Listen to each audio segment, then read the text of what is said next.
평안하십니까? 정준영 목사입니다. 오늘의 말씀은 역대하 29장과 30장입니다. 히스기야는 그 역사적 정황이 국군이 극히 위태로운 시기의 왕이었습니다. 부왕의 실장으로 동으로는 에도모의 공격으로 백성들이 사로잡혀갔고 서로는 블레셋의 침공으로 영토가 축소되었고 북으로 이스라엘의 침공으로 참패를 당하여 수많은 사람들이 사상을 당하고 사로잡혀 갔다가 하나님의 지극하신 긍휼하심을 입어 목숨을 건져 돌아오기도 하였습니다. 아수르에 기대려 하여 그 세력을 끌어들여 국난을 극복하려 하였으나 그 끌어들인 왕이 도리어 군박을 하였습니다. 도움을 위하여 불러들인 군대에 의해서 도리어 험한 꼴을 당하게 되었다는 것입니다. 이와 같이 히스기야는 쇠할 대로 씌어진 나라의 보위를 이어받았습니다. 그의 통치 기간에는 인류 최초의 세계 제국인 끝없이 영토를 넓혀가는 아수르로 인하여 국가 존립조차 위협을 받던 시기였습니다.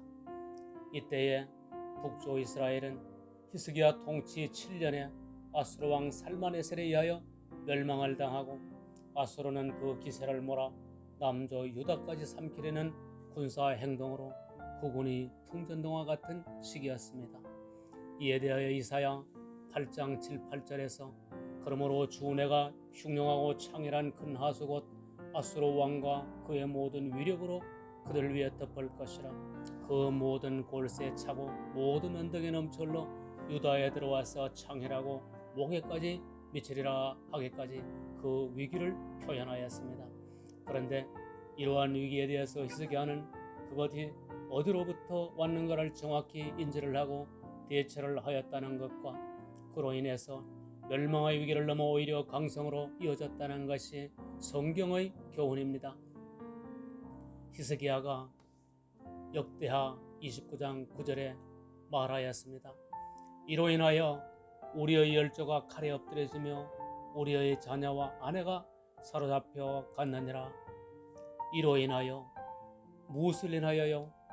우리 열조가 범죄하여 우리 하나님 여호와 보시기에 악을 행하여 하나님을 버리고 그 얼굴을 돌이켜 여호와의 성소를 등짐으로 진노하심으로 내어버리사 두려움과 놀람과 비웃음거리가 되게 하셨다는 것입니다.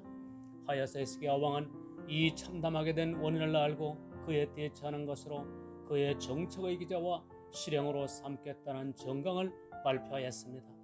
이제 이스라엘 하나님 여호와와 더불어 언약을 세워 그 맹렬한 노로 우리에게서 떠나게 할 마음이 내게 있노니 노로 우리에게서 떠나게 할 그 마음이 내게 있노니 라고 하심과 같습니다. 그리고 내 아들들아 이제는 게으르지 말라. 여호와께서 이미 너희를 택하사 그 앞에 서서 수종들어 섬기며 분양하게 하셨느니라 라는 하나님의 율법을 지킬 것을 시행령으로 하여 구체적으로 성전을 정결케 하고 성전의 일을 다시 회복 재건하였습니다. 곧 하나님께로 돌아와 그 얼굴을 향하는 것이었습니다. 성전의 정결과 성전 일의 회복과 우상의 척결, 유월절 지킴, 레위인들의 생활을 위한 헌물로 레위인들로 하여금 그 직무를 수행할 수 있도록 하였습니다. 그런 충성된 일 연후에라고 성경은 말하고 있습니다.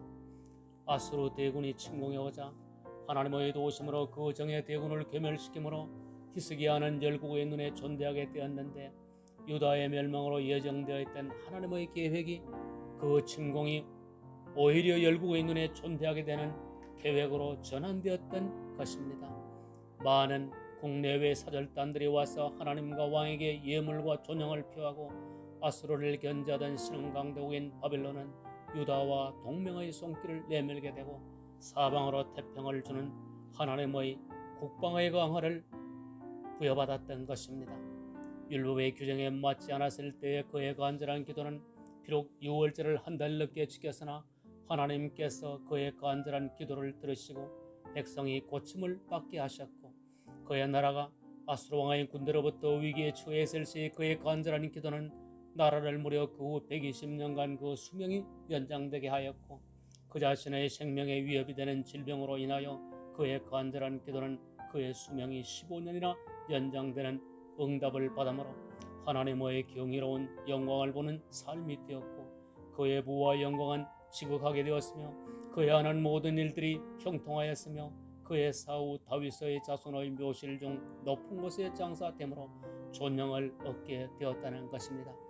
이와 같이 히스기야와 이스라엘의 열왕들에 대한 기록의 교훈의 정의를 어느 왕이 어떤 경제정책을 세웠고 어떠한 국방정책을 잘 세워 나라가 평안하고 부강하였다는 것이 아니라 하나님의 뜻을 따르느냐 아느냐에 따라서 그 나라의 흥망성쇠가 결정되어진다는 것을 지체지 않고 줄기차게 역사서는 주장하고 있으니 이것이 역사서의 왕들의 평가하는 기준이요 역사서의 사관이라고 할 수 있을 것입니다.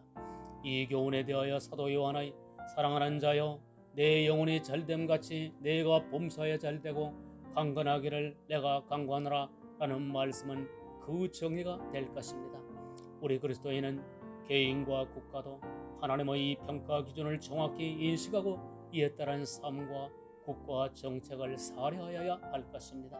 주께서도 친히 말씀하시기를 너희는 먼저 하나님의 나라와 그 의를 구하라 그리하면 이 모든 것을 너희에게 더하시리라 하시는 말씀이 이 나라에 응하여질 것입니다. 그러므로 우리의 삶에 특히 환난을 당할 적에 히스기야가 그러하였듯이 우리 마음도 작정하여 이 사람 저 사람을 찾아 도움을 구하거나 이 방법 저 방법을 찾아 방황할 것이 아니라 오직 하나님의 보호자 앞에 무릎을 꿇고 그 얼굴을 구하여 무엇이 하나님 앞에 문제인지를 살피고 먼저는 회개하여야 할 것입니다.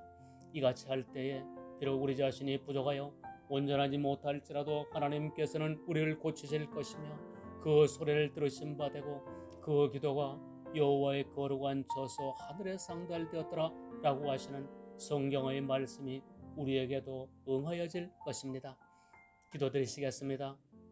주여 히스기야의 교훈을 기억함으로 범사의 주님의 얼굴을 구함으로 주님이 거하시는 처소인 하늘의 보좌의 주의 권속들의 강구가 상달되도록 하옵시고 오로지 하나님의 나라와 그 의를 구함으로 하나님의 기뻐하심과 축복하심이 우리의 삶에 넘치도록 풍성하게 하옵소서.